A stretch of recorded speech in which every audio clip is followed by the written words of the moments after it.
Assalamualaikum warahmatullahi wabarakatuh. Halo teman-teman semua. Di diskusi kita kali ini, kita akan membahas topik yang sangat menarik nih, yang bertentangan dengan kehidupan kita sehari-hari, yaitu apakah bahasa gaul merusak bahasa Indonesia? Yang kita ketahui, di zaman sekarang anak muda banyak sekali menggunakan bahasa gaul apalagi di sosial media. Nah, kali ini kita kedatangan 3 narasumber untuk berbagi sudut pandang mereka masing-masing. Di sebelah saya ada Kak Anissa. Apakah bahasa gaul merusak bahasa Indonesia? Baik, terima kasih kepada moderator. Menurut saya, iya, bahasa gaul bisa merusak bahasa Indonesia. Kenapa demikian? Karena penggunaan bahasa gaul yang secara berlebihan membuat banyak orang, khususnya generasi muda, jadi kurang memahami bahasa Indonesia yang baik dan benar. Contohnya, banyak yang lebih sering pakai kata seperti lo, gue, bahkan juga ada anjay atau singkatan-singkatan aneh di media sosial. Lama-kelamaan kan mereka jadi terbiasa dan bahkan terbawa ke situasi formal seperti di sekolah atau saat presentasi. Kalau hal itu terus dibiarkan, saya khawatir kemampuan berbahasa Indonesia yang baik dan benar akan menurun. Padahal kan bahasa Indonesia adalah identitas bangsa yang harus dijaga. Wah, menarik sekali nih.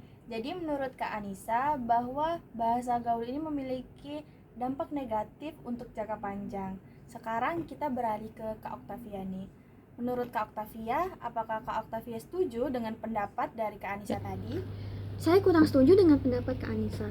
Menurut saya, bahasa gaul tidak merusak bahasa Indonesia, justru memperkaya variasi bahasa dalam kehidupan sehari-hari. Bahasa itu sifatnya dinamis, selalu berkembang mengikuti perkembangan zaman.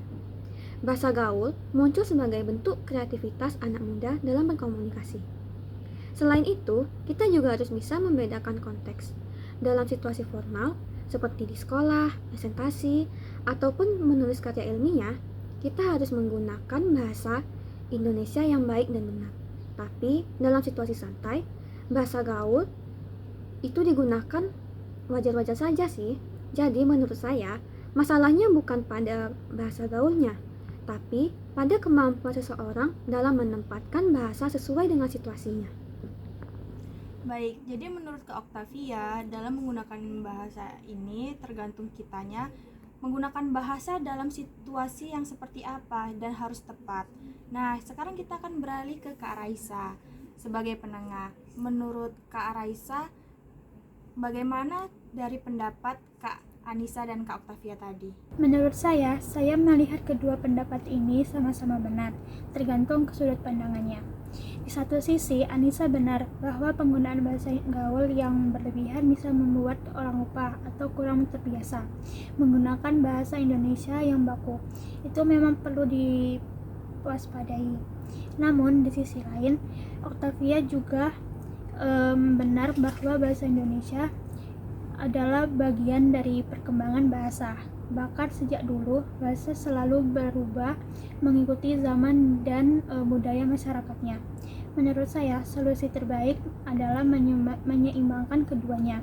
Kita boleh menggunakan bahasa gaul dan dalam kehidupan sehari-hari, tapi tetap harus memahami dan mampu mengembangkan bahasa Indonesia yang baik dan benar. Wah, pandangannya sangat seimbang ya. Nah, sekarang saya akan kembali ke Kak Anissa nih. Apakah Kak Anissa melihat ada solusi agar bahasa gaul tidak berdampak buruk?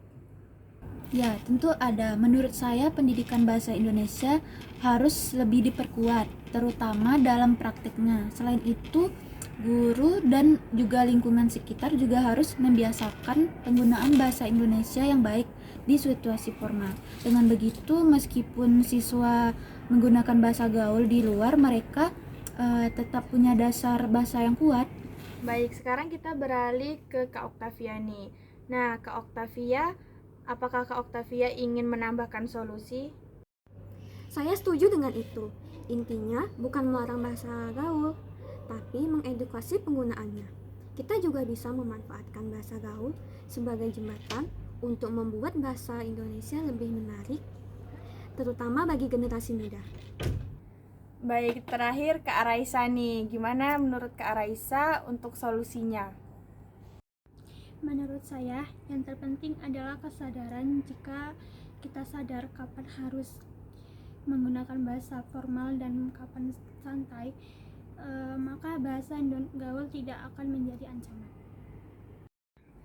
Baik, dari diskusi hari ini kita bisa menyimpulkan bahwa bahasa gaul tidak sepenuhnya merusak bahasa Indonesia, tetapi penggunaan perlu disesuaikan dengan konteks. Bahasa Indonesia tetap harus dijaga sebagai identitas bangsa, sementara bahasa gaul bisa menjadi bagian dari ekspresi dan perkembangan zaman.